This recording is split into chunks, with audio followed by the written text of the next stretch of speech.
Welcome back to the WHHI-TV Daily News. Joining me now is Alexandra Meyer, and she is a doctor of veterinary medicine and here to talk to us about how to keep our pets safe this summer. So obviously there's going to be a lot of hazards out there, but what are some of the biggest hazards we find with our pets in the summertime? Absolutely. This summer has been a hot one for sure. We're currently having a heat wave across the U.S. As humans, we love to go outside and spend the time in the sun, but it can be dangerous for our pets. So we do need to remember that heat's a big one. Also, we all love to congregate together and celebrate our time on this earth. So having barbecues, fire pits, time together can also pose some dangers for our pets. Grills, fires, even the food that we have. If a pet accidentally gets some of those or gets exposed to something they're not supposed to, it can pose a danger. And so you mentioned barbecues and fire pits and that kind of thing. How can we make sure that we're being diligent and keeping them safe around those hazards? Absolutely. So one thing I definitely recommend would be if we are grilling, if we're having a fire pit, we need to keep our pets out of that area. If we can keep them inside, keep them in a different location where they can't come up to it and sniff near the coals, near the embers, we do need to keep them safe from that. So avoidance is one of the best things we can do. The other thing I recommend is keeping an eye and keeping supervision when we do have a fire or a grill or even a candle. If our cats rub up on a candle or smell kind of where the flame is, they can burn their whiskers, burn their nose, keeping them away from that. God forbid if a dog tries to lick the candle can definitely cause some GI upset. So just keeping them away from flames, from hot heat sources would be the best route. And even though it's hot out there, some of us still want to get our workout in, and we like to do that with our dogs. Is it safe to run our dogs in the summertime? And how do we know when the pavement might be too hot for them to handle? When the pavement is too hot, it can burn their paws. Dogs do sweat from their paws, so it can cause a problem with thermoregulation. It's also pretty painful. What I recommend is taking your hand and touching it on the asphalt or on the sidewalk.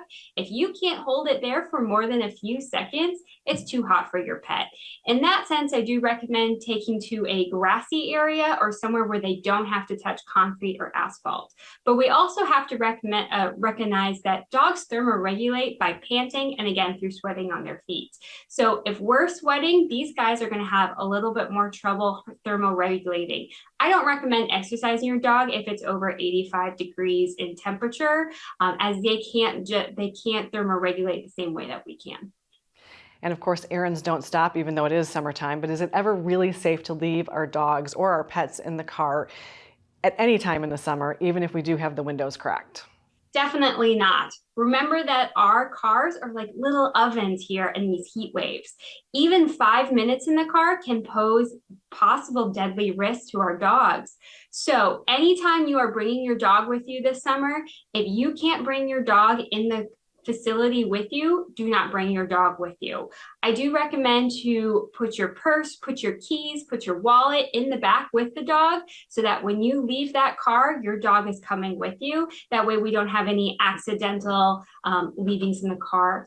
I don't even recommend leaving your dog with the windows cracked. Even that is not enough airflow and can really heat up the car very, very quickly. So as we are having a good time and gathering with family and friends, there's going to be a lot of things that might not be usual and could maybe be swallowed and or chewed on by our pets. So what should we be aware of regarding that? So with barbecues and spending time outside, we love some of these summer foods. Sweet corn is a big thing right now. What accidentally we see is that dogs can accidentally ingest the corn cob, what's left over, and that can become obstructed and can result in surgery and a lot of pain for these guys. Other things we think about are bones. Bones can be wedged on the top of their mouth. Chicken bones can shatter and cause perforation, obstruction, or even just GI upset if they are accidentally eaten. I don't recommend any human food be given to dogs. The other thing I definitely recommend is when we're done with the barbecue, put everything in the trash, but take that trash up directly to the bin.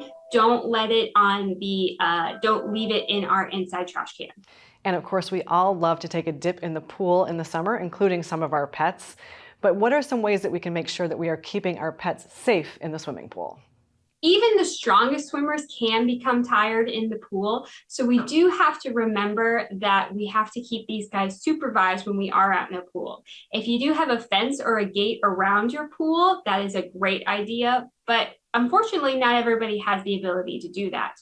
Teaching your pet where the shallow end is, where is a place to go if they do fall into the pool is a great safety measure. However, even our strongest pets can become very tired if they can't get out of the pool. So do our best not to have any unsupervised swimming and try to prevent any accidental fall-ins. Thank you so much for being here today. We really appreciate all the tips to keep our pets safe this summer. Thanks to everyone on the show today for their insights and contributions. As always, our production team is behind the scenes to make all of this possible. And of course, we are honored that you have chosen to share a part of your day with us. I'm Betsy McDaniel, and we'll see you for the next WHHI-TV Daily News.